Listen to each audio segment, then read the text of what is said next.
بسم اللہ الرحمن الرحیم۔ السلام علیکہ یا صاحب العصر والزمان۔ امام علیہ السلام نے فرمایا وہ چیز کہ جس کی طرف تیرا دل متوجہ ہوا ہے وہی توانا اور قدرت مند خدا ہے، جو اس وقت مدد کرتا ہے جب کوئی چیز مدد نہیں کر سکتی، اور جس وقت کوئی بھی تیری فریاد کا جواب نہیں دیتا وہ تمہیں نجات دیتا ہے۔ تمہارا دل اور فطرت اس حقیقت کو درک کرتی ہے۔ تفسیر الامام العسکری صفحہ 22 حدیث 6، بحار الانوار جلد 99 صفحہ 240 حدیث 28۔ اللہ کا کیا معنی ہے؟ حسن بن سرزاد کہتے ہیں کہ میں نے حضرت امام جعفر صادق علیہ السلام کی خدمت میں خط لکھا، آپ علیہ السلام سے اللہ کے معنی کے متعلق سوال کیا۔ امام علیہ السلام نے فرمایا خدا وہ ہے جو خرد و کلاں اور چھوٹے بڑے پر قابض اور مسلط ہو۔ تفسیر عیاشی جلد 1 صفحہ 21، بحار الانوار جلد 99 صفحہ 238 حدیث 37۔ خدا کی وحدانیت پر کیا دلیل ہے؟ ہشام بن حکم کہتے ہیں کہ میں نے حضرت امام جعفر صادق علیہ السلام کی خدمت میں عرض کیا، اس پر کیا دلیل ہے کہ خدا ایک ہے؟ حضرت علیہ السلام نے فرمایا، جہان آفرینش کی تدبیر میں اتصال و انجام اور ہر چیز کی خلقت کا کامل ہونا، جیسا کہ خداوند عالم کا ارشاد ہے، کل لو کان فیہما آلہۃ الا اللہ لفسدتا، سورہ انبیاء آیت 22۔ اگر آسمان و زمین میں اللہ کے سوا دو خدا ہوتے تو دنیا کا نظام دونوں برباد ہو جاتے۔ بحار الانوار جلد 3 صفحہ 229 حدیث 19۔ جس فطرت پر انسان پیدا ہوا ہے وہ کیا ہے؟ زرارہ کہتے ہیں کہ میں نے حضرت امام جعفر صادق علیہ السلام سے خدا کے فرمان فطرت اللہ التی فاطر الناس علیہا، سورہ روم آیت 30، اللہ کی فطرت ہے کہ جس پر اس نے انسانوں کو خلق کیا ہے، میں کلمہ فطرت کا معنی پوچھا۔ امام علیہ السلام نے فرمایا تمام مخلوق کو توحید اور یکتا ہونے کے اعتقاد پر خلق کیا گیا ہے۔ حدیث سے مراد یہ ہے کہ توحید کی طرف رجحان اور اللہ کے یکتا ہونے کا اعتقاد ہر انسان کے وجود میں رکھا گیا ہے۔ بحار الانوار جلد 3 صفحہ 278 حدیث 8۔ علاء بن فضیل کہتے ہیں کہ میں نے حضرت امام جعفر صادق علیہ السلام سے خداوند کے قول ایسی فطرت کے جس پر انسانوں کو خلق کیا ہے کے بارے میں سوال کیا۔ امام علیہ السلام نے فرمایا اسے توحید پر خلق کیا گیا ہے۔ کتاب التوحید صفحہ 341، بحار الانوار جلد 64 صفحہ 132 حدیث 3۔ عبداللہ بن سنان کہتے ہیں کہ میں نے حضرت امام جعفر صادق علیہ السلام سے خداوند متعال کے فرمان فطرت اللہ التی فاطر الناس علیہا، اللہ کی فطرت ہے کہ جس پر اس نے انسانوں کو خلق کیا ہے کے بارے میں سوال کیا کہ وہ فطرت کیا ہے۔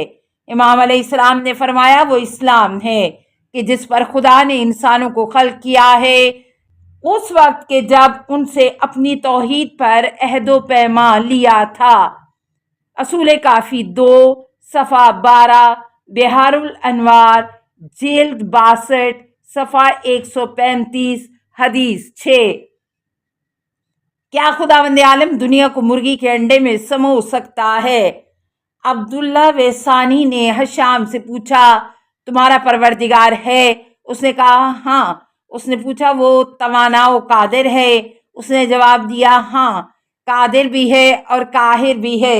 اس نے کہا کیا وہ دنیا کو مرغی کے انڈے میں سما سکتا ہے کہ نہ مرغی کا انڈا بڑا ہو اور نہ دنیا چھوٹی ہو؟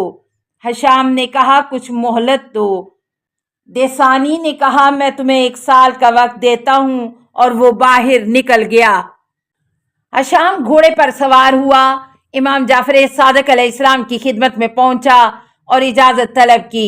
इमाम अलैहिस्सलाम ने उसे इजाज़त दी। हशाम ने अर्ज़ किया, फर्जंद रसूल, अब्दुल्ला देसानी ने मुझसे एक सवाल किया है कि उसके जवाब की उम्मीद सिर्फ खुदा और आप अलैहिस्सलाम से है। इमाम अलैहिस्सलाम ने फरमाया, उसने क्या सवाल किया है? हशाम ने अर्ज़ किया, उसने ऐसे ऐसे सवाल किया है। इमाम अलैहिस्सलाम ने फरमाया, ए हशाम, आपके कितने हवास हैं? उसने कहा 5। इमाम अलैहिस्सलाम ने फरमाया, उनमें सबसे छोटी हिस्स कौन सी है? उसने कहा बासरा, आंख। इमाम अलैहिस्सलाम ने फरमाया, देखने वाली चीज किस कदर है? उसने कहा मसूर की दाल के दाने के बराबर या उससे छोटी। इमाम अलैहिस्सलाम ने फरमाया, ए हशाम, अपने सामने और ऊपर निगाह करो और मुझे बताओ कि क्या देख रहे हो। उसने कहा आसमान, जमीन, घर, मोहल्लात, बयाबान, पहाड़ और दरिया वगैरह देख रहा हूँ। इमाम अलैहिस्सलाम ने फरमाया, जो इन सब को कि जो तुम देख रहे हो मसूर की दाल के दाने के बराबर या उससे छोटी चीज में जगह दे सकता है, वो दुनिया को मुर्गी के अंडे में समा सकता है, बगैर इसके कि ना अंडा बड़ा हो और ना दुनिया छोटी हो। हशाम इमाम अलैहिस्सलाम के पाँव में गिर गया। उसने इमाम अलैहिस्सलाम के पाँव, हाथों और सर को बोसा दिया और कहा, ए फर्जंद रसूल, मेरे लिए यही काफ़ी है। और वो अपने घर की तरफ लौट गया। अगले दिन सुबह के वक्त देसानी हशाम के पास आया और कहा, ए हशाम, मैं सिर्फ सलाम करने की गर्ज से आया हूँ, जवाब लेने नहीं आया हूँ। हशाम ने उससे कहा कि अगर तुम जवाब का मुतालबा करने आए हो तो तुम्हारे सवाल का जवाब ये है। असूल काफ़ी जिल्द 1 सफ़ा 102 हदीस 2। मुझे मेरे माबूद की तरफ राहनुमाई फरमाएं। इस वाक़े के बाद देसानी हज़रत इमाम जाफ़र सादिक अलैहिस्सलाम की खिदमत में हाजिर हुआ, इजाज़त मांगी। हज़रत ने उसे इजाज़त दी। जब वो बैठ गया तो उसने कहा, ए जाफ़र बिन मोहम्मद, मुझे मेरे माबूद की तरफ राहनुमाई फरमाएं। इमाम अलैहिस्सलाम ने उससे फरमाया, तुम्हारा नाम क्या है? देसानी अपना नाम बताए बगैर बाहर निकल गया। उसके रुफ़का ने उससे कहा कि तुमने क्यों इमाम को अपना नाम नहीं बताया है? उसने जवाब दिया कि अगर मैं कहता कि मेरा नाम अब्दुल्ला बंदा खुदा है तो वो फरमाते कि तुम जिसके बंदे हो वो कौन है। उन्होंने कहा, दोबारा जाओ और कहो नाम पूछे बगैर मुझे तुम्हारे खुदा की तरफ राहनुमाई करें। वो वापस गया और कहा कि मुझे मेरे माबूद की तरफ राहनुमाई करें, लेकिन मेरा नाम ना पूछें। इमाम अलैहिस्सलाम ने उससे फरमाया, बैठ जाओ। वहां पर इमाम अलैहिस्सलाम का एक बच्चा किसी परिंदे के अंडे से खेल रहा था। हजरत ने उस बच्चे से फरमाया, ये अंडा मुझे दो। उसने वो अंडा आप अलैहिस्सलाम को दिया। इमाम अलैहिस्सलाम ने फरमाया, ए देसानी, ये अंडा एक पोशीदा किला है कि जिसका छिलका मोटा है और इस मोटे छिलके के नीचे एक बारीक सा छिलका है। उस नाजुक छिलके के नीचे सियाल, सोना और पिघली हुई चांदी है कि ना तो वो सियाल सोना उस पिघली हुई चांदी में मिलता है और ना ही पिघली हुई चांदी उस सियाल सोने में मिलती है, और वो इसी हालत पर बाकी है। इसे ना तो कोई मुसले और दुरुस्त करने वाला निकला है कि जो कहे कि मैंने इसे दुरुस्त किया है, और ना ही कोई मुफसद और ख़राब होने वाला इसमें दाखिल हुआ कि जो कहे कि मैंने इसे ख़राब किया है। और ये भी मालूम नहीं है कि वो नर पैदा होने के लिए बनाया गया है या मादा के लिए। वो अचानक टूटेगा और इससे रंगारंग मोर की मानद बाहर निकलेगा। क्या तुम उसके लिए किसी मुदब्बर को जानते और देखते हो? देसानी ने कुछ मुद्दत के लिए अपना सर नीचे झुकाए रखा और फिर कहा कि मैं गवाही देता हूँ कि खुदाई यकता के सिवा कोई माबूद नहीं है और उसका कोई शरीक और नज़ीर नहीं है, और यह कि मोहम्मद अल्लाह के बंदे और रसूल हैं, और आप इमाम और लोगों पर खुदा की हुज्जत हैं। मैं अपनी गुज़श्ता हालत पर तौबा करता हूँ। असूल काफ़ी जिल्द 1 सफ़ा 79। वजूद खुदा पर क्या दलील है? हशाम कहता है कि ज़ंदीक के सवालात में से एक सवाल ये था कि वजूद खुदा पर क्या दलील है। امام علیہ السلام نے فرمایا بنائی ہوئی چیزوں کا وجود اس پر دلالت کرتا ہے کہ انہیں کس طرح بنانے والے نے بنایا ہے۔ کیا تم نہیں جانتے ہو کہ محکم اور بلند عمارت کو دیکھتے ہو تو یقین کر لیتے ہو کہ کوئی اسے بنانے والا ہے، اگرچہ تم نے معمار کو نہ بھی دیکھا ہو۔